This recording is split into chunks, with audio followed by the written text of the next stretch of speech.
Good morning dear kids. ज्ञान सागर पुस्तक से आज हम पढ़ने जा रहे हैं पार्ट 3। निर्मला, सांप और सयाल। निर्मला को अपनी सहेलियों में सयाल लहनू भाई भोया बहुत बुरी लगती थी। सयाल के पिता का नाम लहनू भाई भोया था। सयाल के व्यवहार और गुणों की सभी प्रशंसा करते थे। निर्मला भला सयाल की तारीफ कैसे सह पाती। लोग सयाल की माँ से कहते, कलगी बेन तुम्हारी लाडली बड़ी होनहार है। उसकी प्यारी सी मुस्कान सबको खुश कर देती है। प्यारी सी मुस्कान। निर्मला चिढ़कर बुदबुदाती यानी कि धीरे धीरे बोलती, दांत निकाले रहती है। और लोग कहते हैं प्यारी सी मुस्कान, यानी कि क्या इसी को प्यारी सी मुस्कान कहते हैं। ये देखिए चित्र में आप, इसकी तारीफ हो रही है और उसे बहुत बुरा लग रहा है। लेकिन निर्मला मन ही मन यह तो मानती है कि सयाल की मुस्कान बहुत प्यारी है। जब वह हंसती है तो उसका अंडाकार चेहरा खिल उठता है, आँखों में चमक आ जाती है, उसकी छोटी पतली नाक ऊपर को उठ जाती है और उसके गालों में दो छोटे छोटे गड्ढे दिखने लगते हैं। सयाल की मुस्कान तो मोहक थी, किंतु उसकी पोशाक उतनी आकर्षक न थी। पैबंद लगे कपड़ों से उसकी गरीबी झांकती थी। उसके हाथ में पड़ी चूड़ियाँ भी उतनी सुंदर न थीं जितनी निर्मला की चूड़ियाँ थीं। यह भी सच है कि गुजरात के उस छोटे से आदिवासी गांव बरटाड़ में इतनी सुंदर गले की माला किसी और के पास न थी जैसी निर्मला के पास थी। पैबंद का अर्थ होता है दूसरे कपड़े के टुकड़े, यानी कि जब कोई एक कपड़ा फट जाता है तो नया वस्त्र खरीदने की बजाय उसी को क्या करते हैं कि उसी पर एक दूसरा मिलता जुलता हम कपड़ा लगा लेते हैं। जैसे ये यहाँ पर आपने देखा था, इसमें चित्र में एक बार मैं फिर दिखा देती हूँ। ये देखिए, ये सयाल के कपड़ों पर ये जो है ये पैबंद लगा हुआ है, यानी कि यहाँ से ये टियर हो गया था तो इसने इसको ऐसे पैच वर्क कर लिया है। इसके ठीक विपरीत जो ये निर्मला है, ये धनी वर्ग से संबंध रखती है। इसके पास बहुत सुंदर एक माला बताई गई है कि ऐसी माला दूर दूर तक किसी के पास वहाँ पर नहीं थी। जैसे जैसे कहानी बढ़ती है, दोनों का चरित्र हमारे सामने आता जाता है। सयाल बुद्धि और विवेक में भी निर्मला से आगे है। निर्मला इसलिए भी सयाल से चिढ़ती है। सयाल को स्कूल जाना अच्छा लगता है और निर्मला हरदम इस मौके की ताक में रहती है कि स्कूल छोड़कर खेतों में जाने को मिल जाए। निर्मला निर्मला झोंपड़ी के अंदर से उसकी माँ पुकारती है, अरे 8 बज गए, धूप चढ़ आई और मवेशियों को यानी कि पशुओं को चराने ले जाने वाला कोई नहीं है। जा बेटा जा, आज तू चरा ला, स्कूल किसी और दिन चली जाना। निर्मला यही चाहती थी, खुशी से उछल पड़ी और मवेशियों को हाँकते हुए गांव के धूल भरे रास्ते पर चल पड़ी। कुछ फरलांग की दूरी पार करने के बाद निर्मला जंगल की ओर मुड़ गई। वहाँ कुछ ही दूरी पर थोड़ी सी खुली हुई जगह थी जहाँ मवेशी आराम से यानी कि पशु आराम से चराए जा सकते थे। पशु वहाँ जाकर तीतर बीतर हो गए, इधर उधर घूमने लगे, घास उन्हें मिल गई, बस उन्हें और क्या चाहिए था फिर। अचानक ही वह जोर से गुस्सा होकर बड़बड़ाई। आप यहाँ पर इसका चेहरा देख सकते हैं चेहरे पर हाव भाव साफ नज़र आ रहे हैं कि कैसे गुस्से में एकदम ये हो गई है। वहाँ तक सब ठीक था, अपने पशुओं को लेकर आ रही थी, जैसे ही इसे पता नहीं ऐसा कौन दिखाई दिया कि ये एकदम गुस्से में बोलने लगी। वहाँ आज कोई बैठा है। अब वहाँ पर ये बैठा करती थी पहले। पेड़ के तने से टिकी पीठ देखकर ही वह समझ गई कि वह सयाल है। ये देखो, सयाल बैठी हुई है पेड़ के तने के सहारे और हाथ हिलाकर इसको भी बुला रही है कि आ जाओ भाई, तुम भी यहाँ बैठ जाओ निर्मला, धूप बहुत ज़्यादा तेज है, आराम कर लो। गायों की घंटियों की आवाज़ सुनकर सयाल ने इधर उधर देखा। वह निर्मला को देखकर बहुत खुश हुई और हाथ हिलाकर उसे बुलाने लगी। ए निर्मला, इधर आ जा छाया में। लेकिन सयाल की उपेक्षा करती हुई निर्मला थोड़ी आगे निकल गई, यानी कि उसकी तरफ उसने कोई ध्यान नहीं दिया। निर्मला के मवेशी नरम घास खोजने के लिए बिखर गए। निर्मला इधर उधर देखकर सोचने लगी कि वह किधर जाकर बैठे। आखिर उसने एक झाड़ी देखी जिसकी छाया में वह बैठ सकती थी। वह घुटनों के बराबर ऊंची घास के बीच में से होती हुई वहां पहुंच गई।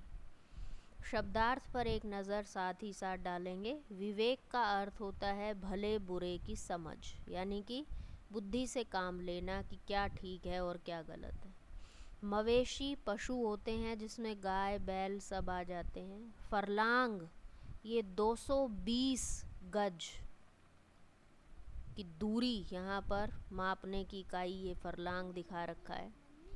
उपेक्षा करना यानी कि ध्यान न देना या ध्यान देकर अनदेखा कर देना। शब्दार्थ आप अपनी प्रैक्टिस नोटबुक में जो पीडीएफ हमने आपको प्रोवाइड करवाया है वहाँ से देख देख कर आप 2 बार 3 बार लिख सकते हैं। देखिए, ये समय ऐसा है जब आप अपने पढ़े हुए किए गए काम को मजबूत कर सकते हैं। जैसा कि हम जानते हैं कि ये वीडियोस हम आपके पास पहले भेज चुके हैं इन सभी लेसन्स की, पर अब फिर दोबारा कभी ऑडियो फॉर्म में, कभी विजुअल में, कभी ऑडियो विजुअल दोनों में करके हम आपके पास इसलिए भेजते हैं कि चलिए कोई भी अगर आपको ना मिली हो तो कोई तो ऐसी आपके पास एड हम पहुंचा सकें जो आपको मिल गई हो, जिसे आप ढूंढ रहे हों, या अलग अलग तरह से अगर मान लीजिए आपके पास शिक्षण सामग्री आती है, कभी श्रव्य कभी दृश्य, तो आप उनको अलग अलग तरह से इस्तेमाल कर सकते हैं। टॉपिक को आप अच्छे से समझ सकते हैं।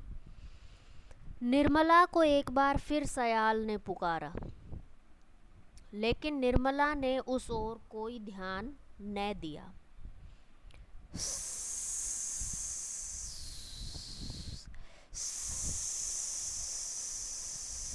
ये क्या था? इस तरह की आवाज़ आने लगी। अचानक यह फुफकार सुनकर निर्मला के प्राण सूख गए। प्राण सूखने का अर्थ है कि वो बहुत ज़्यादा डर गई, यानी कि उसका जो कलेजा था वो मुंह को आ गया। उसे लग रहा था कि वो अब नहीं बच पाएगी और अब बस उसका अंतिम समय निकट आ गया है। क्योंकि सांप जो है, या कई बार इस पाठ में अजगर का भी जिक्र किया गया है, वो उसके पास आता जा रहा था। भय के कारण उसकी घिघी बंद गई थी। अचानक सांप उछला। वह बड़े गुस्से से फिर फुफकारा।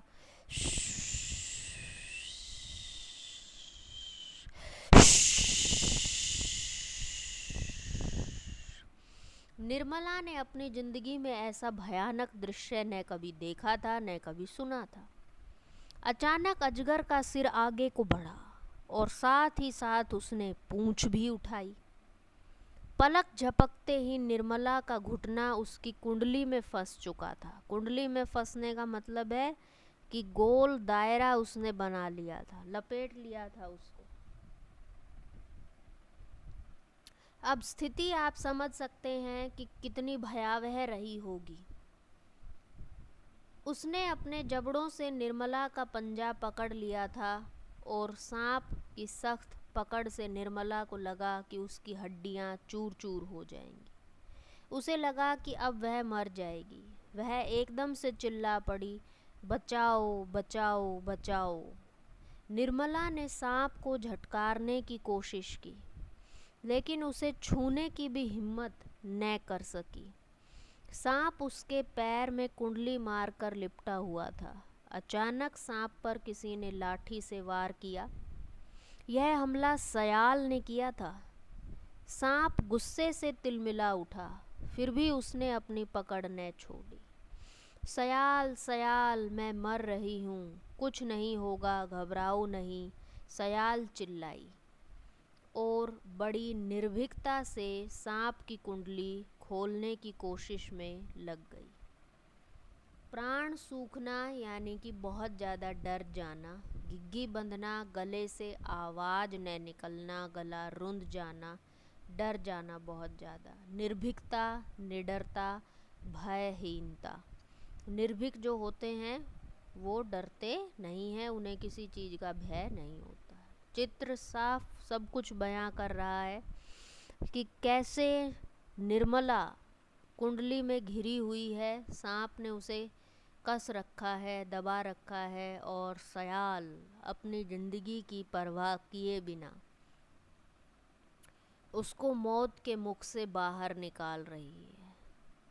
जिस पैबंद लगे कपड़ों को पहनने वाली लड़की से, वो अनोखी माला पहनने वाली लड़की जो कि पूरे आसपास में वहाँ उस क्षेत्र में किसी के पास नहीं थी, आज वो अपने आप को उपेक्षाकृत कैसा मान रही थी, कमज़ोर मान रही थी, हीन मान रही थी। आज वो समझ गई थी कि जिससे वो इतना चिढ़ती रही, इतना द्वेष करती रही, उसने क्या किया कि आज उसी ने उसको मृत्यु के मुख से बचा लिया। अन्यथा मौत का ग्रास बनने में उसे शायद क्षण भर भी नहीं लगता। मुझे इसका जहर चढ़ रहा है, निर्मला चिल्लाई। अरे यह अजगर है, इसके जहर नहीं होता, सयाल बोली। लेकिन मैं तो हिल ही नहीं सकती। डर गई है ज़्यादा तो उसे पता ही नहीं चल रहा है, तो वो कहती कि मैं तो हिल भी नहीं पा रही हूँ। तुम डरी हुई हो, घबराओ मत, थोड़ा शांत रहो, मैं तुम्हारी मदद के लिए हूँ ना। अब तक लाठी से काम नहीं बन रहा था, इसलिए सयाल ने अपने हाथों से इस दैत्य यानी कि राक्षस से लड़ने का निश्चय किया। उसने अजगर का मुंह पकड़ा और उसके जबड़े खोलने लगी। निर्मला ने भी अपनी पीड़ा को सहने के लिए साहस बटोरा। वह टकटकी लगाकर यानी कि लगातार सयाल को देख रही थी। सयाल ने दांतों को भींच रखा था, दबा रखा था, और अजगर के मुंह में हाथ डालकर उसके जबड़े फैलाने की पूरी कोशिश कर रही थी। उसके माथे से पसीना बह रहा था और हाथों से खून। निर्मला एक क्षण के लिए समझ ही नहीं पाई कि खून उसके पैर से बह रहा है या सयाल के हाथों से। साधारण सी दिखने वाली सयाल की बहादुरी देखकर निर्मला हैरान थी। सयाल ने आखिर जबड़े फाड़ दिए। सांप गुस्से से बहुत छटपटाया। एक क्षण के लिए लगा कि उसकी ताकत के सामने शायद सयाल न टिक सके, लेकिन जबड़े खुलते ही सयाल चिल्लाई, अपना पैर निकाल निर्मला, झटका दे, ऐसे कहने लगी। उसने अजगर के जबड़ों को पूरी तरह खोले रखा। निर्मला ने उसके जबड़े से पैर तो मुक्त किया, लेकिन कुंडली अभी भी कसी हुई थी। आखिर दोनों ने जोर लगाया, हिम्मत नहीं हारी, उन्होंने कोशिश की, आखिरी समय तक वो प्रयास करती रहीं, तो कुंडली का दबाव कम हुआ। सयाल ने इतनी जोर से झटका दिया कि निर्मला सांप की कुंडली से छूटकर दूर जा गिरी। अब सांप का शिकार सयाल थी। सयाल ने निर्मला को भाग जाने के लिए कहा, लेकिन वह ऐसा न कर सकी। वह सयाल की मदद करना चाहती थी। उसने देखा अजगर सयाल पर बार बार हमला कर रहा है। सयाल बड़े साहस से उसका सामना कर रही है। निर्मला ने एक क्षण के लिए सोचा कि ऐसी साहसी और वीर सयाल से मैं तो व्यर्थ ही चिढ़ती रही। आज यह न होती तो यह दैत्य मुझे खा जाता, और अब इस दैत्य से मैं सयाल को नहीं बचा पा रही हूँ। यानी कि उसका जो हृदय है वो पिघलने लगा था। यहाँ पर उसे लग रहा था कि जिसने उसे बचाया है अब उसे भी उसे बचाना चाहिए। सयाल पूरी ताकत से अजगर के मुंह को पकड़कर पीछे हटाने लगी। सयाल के कांपते कंधे बता रहे थे कि अब उसकी शक्ति शिथिल पड़ रही है, यानी कि शक्ति अब उसमें बिल्कुल नहीं बची, क्योंकि पूरी ऊर्जा वो निर्मला को बचाने में लगा चुकी थी। सांप बड़ी जोर से फुफकारा। उसने एक बार फिर अपना सिर बढ़ाया और सयाल की छाती के पास आ गया। सयाल फिर उसके जबड़े पकड़कर उसे पीछे हटाने लगी। उसने एक बार फिर निर्मला को भाग जाने के लिए कहा। तभी निर्मला ने देखा कि अजगर सयाल को गिराकर उसके ऊपर पड़ा है। एक क्षण के लिए सयाल बिल्कुल जड़ हो गई, जैसे उसमें चेतना ही ना रही हो। बहुत भयानक दृश्य था। सांप सयाल को निगलना चाहता था और सयाल हिम्मत से उसका मुकाबला कर रही थी। उसकी आवाज़ कमज़ोर होती जा रही थी। निर्मला ने सयाल को धीमी आवाज़ में सुना, भाग जा निर्मला। लेकिन निर्मला अब कैसे भागती? अपनी सहेली को मौत के मुंह में डालकर भाग जाती। तभी उसने देखा कि सयाल में अद्भुत शक्ति आ गई है। उसने एक बार में उस दैत्य को झटक कर दूर फेंक दिया है, और अब एक उम्मीद की किरण जाग चुकी थी कि हाँ, अब सयाल भी बच जाएगी। और बिजली की तरह वो भाग खड़ी हुई। भाग चल निर्मला, मवेशियों को भी ले चल। अब निर्मला भी भागने लगी। उसने पीछे मुड़कर न तो देखा और न देखने का साहस कर सकी। बस भागती रही, भागती रही, भागती रही। कुछ देर बाद पीछे पीछे सयाल भी आ गई और निर्मला का हाथ पकड़कर दौड़ने लगी। वे दौड़ती रहीं और वहां जाकर रुकी जहां मवेशी शांति से चर रहे थे और कोई खतरा, कोई डर नहीं था। दोनों के चेहरे पे मुस्कान, खतरे से बाहर आने के बाद के भाव हैं ये कि हाँ, आखिर हम बच गए। और मित्रता भी यहाँ से अपनी कहीं ना कहीं शुरुआत कर चुकी है। देखिए, दोनों बड़ी देर तक हाँफती रहीं, बिना कुछ बोले एक दूसरे को देखती रहीं। एक दूसरे को देखती रहीं और बस देखती ही रह गईं, क्योंकि अब उन्हें समझ आ गया था कि वो दोनों एक दूसरे की सखी बन चुकी हैं, सहेली बन चुकी हैं।